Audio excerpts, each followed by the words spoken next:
গভীর সমুদ্রের শান্ত নীল জলরাশি এখন কেবল বাণিজ্যের পথ নয়, হয়ে উঠেছে বিশ্ব রাজনীতির এক উত্তপ্ত দাবার বোর্ড, যেখানে প্রতিটি চালের উপর নির্ভর করছে আগামী দিনের নিয়ন্ত্রণ। সেই বোর্ডে এবার অত্যন্ত সুকৌশলে নতুন এক চাল চালল বিশ্বের অন্যতম মহাশক্তিধর দেশ যুক্তরাষ্ট্র। এশিয়া প্যাসিফিক অঞ্চলে নিজেদের আধিপত্য সুসংহত করতে এবার তাদের গভীর নজর পড়েছে বঙ্গোপসাগরের উপকূলে।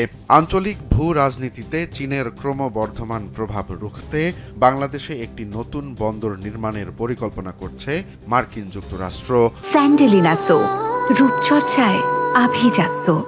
মূলত কোয়াড পোর্টস ফর ফিউচার প্রকল্পের আওতায় এই বিশাল উদ্যোগ নেয়ার পথে হাঁটছে ওয়াশিংটন।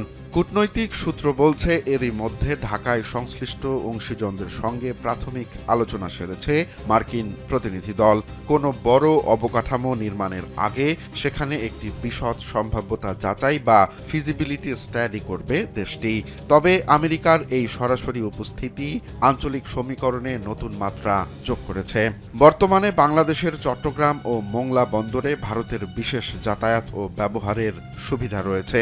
অন্যদিকে জাপানের অর্থায়নে মাতারবাড়িতে তৈরি হচ্ছে দেশের প্রথম গভীর সমুদ্র বন্দর। কিন্তু কোয়াডের অংশীদার হওয়া সত্ত্বেও মার্কিন এই সরাসরি উপস্থিতি দিল্লির জন্য কতটা স্বস্তিদায়ক হবে তা নিয়ে প্রশ্ন উঠেছে।